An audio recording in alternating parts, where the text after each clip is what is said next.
మనతో పాటు కొంతమంది మున్నూరు కాపు సంఘ నాయకులు ఉన్నారు. మాట్లాడించే ప్రయత్నం చేద్దాం. చెప్పడన్నా భారీ ఎత్తున కేటీఆర్ గారితో మీటింగ్ ఏర్పాటు చేసుకున్నారు. జూబ్లీ హిల్స్ లో మున్నూరు కాపులు బీఆర్ఎస్ కి మద్దతు తెలుపుతున్నారా? స్వచ్ఛందంగా మద్దతు తెలుపుతున్నామండి. బీఆర్ఎస్ మున్నూరు కాపు సంఘం నుంచి బీఆర్ఎస్ ఖచ్చితంగా మున్నూరు కాపు సంఘం నుంచి వెళ్ళి జూబ్లీస్ నియోజకవర్గం నుంచి భారీ మెజారిటీ సున్నితమ్మని గెలిపించుకుంటాం. కాపులమంతా సున్నితమ్మ దిక్కే ఉన్నాం, బీఆర్ఎస్ తరఫునే ఉన్నాం. కాంగ్రెస్ గెలిచడం అనేది వాళ్ళు పగటికాలు అంటున్నా ఉన్నారు. అంతే తప్పని కాంగ్రెస్ గెలవడం అనేది సాధ్యమే కాని పని. జూబ్లీహిల్స్ లో సాధ్యమే కాని పని. ఎందుకు బీఆర్ఎస్ పార్టీకి మీరు మద్దతు ఇస్తున్నారు? ఎందుకు కాంగ్రెస్ పార్టీకి ఇవ్వట్లేరు? అధికారంలో ఉంది కాంగ్రెస్ పార్టీ. 60 సంవత్సరాల ఉందని ఏనాడు కాపులం పట్టించుకోలేదు. రాజకీయం చైతన్యం అయింది ఎప్పుడు అంటే కేసీఆర్ టీఆర్ఎస్ తెలంగాణ వచ్చిన తర్వాతనే మేము రాజకీయంగా 8-9 మంది ఎమ్మెల్యే మేము చాలా మాకు రాజకీయంగా చైతన్యం వచ్చింది. ఖచ్చితంగా కేసీఆర్ మేము మరవము, కేసీఆర్ తోటే ఉంటాము, కేసీఆర్ తోటే మా ప్రయాణం. ఏం చేశాడు మున్నూరు కాపులకు? 5 ఎకరాలు 500 కోట్ల ఆస్తిని 5 ఎకరాలు మా కమిటీ భవన్కి ఇచ్చాడు. ఇంకా చాలా కార్యక్రమాలు చేశాడు. ప్రతి మున్నూరు కాపు ముద్దుబిడ్డకు రైతు బంధు ఇచ్చాడు. వ్యవసాయదారు కుటుంబాలు మాయి ఖచ్చితంగా వారందరికీ లబ్ధి చేకూర్చాడు.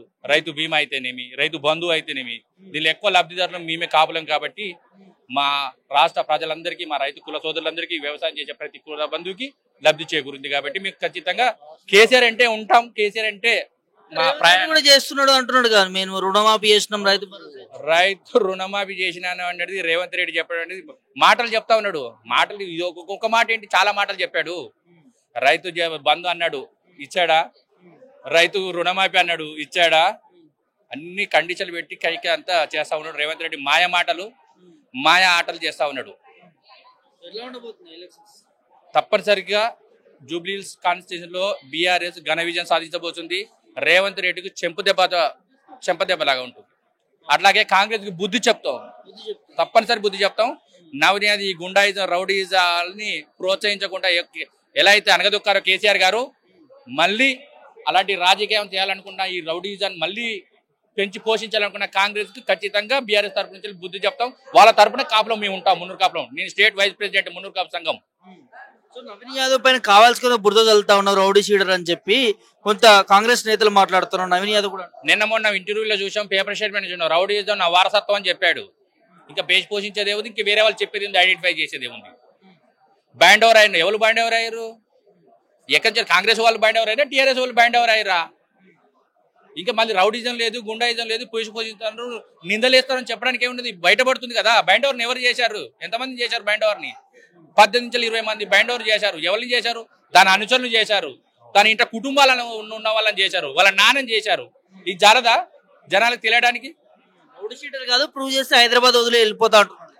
రౌడీ షీటర్ కాదు, ప్రూవ్ చేయడానికి రౌడీజమే నా వారసత్వం అని చెప్పాడు మొన్న 5-6 రోజుల కింద పేపర్ స్టేట్మెంట్ లో. రౌడీజం అనేది నా వారసత్వంగా వస్తుందని చెప్పాడు. అంటే వాళ్ళ తండ్రి నుంచి అతనికి వారసత్వంగా వస్తుందంట రౌడీజం అనేది. మరి అదెక్కడ విచిత్రమైన వాళ్ళు నాకు అర్థం కాదు. ఇంకా రౌడీజం ఉంటుంది పేట. మన ఎలక్షన్ నామినేషన్ లో చూసావు కదా, కత్తులు పెట్టి సైర విహారం చేశారు.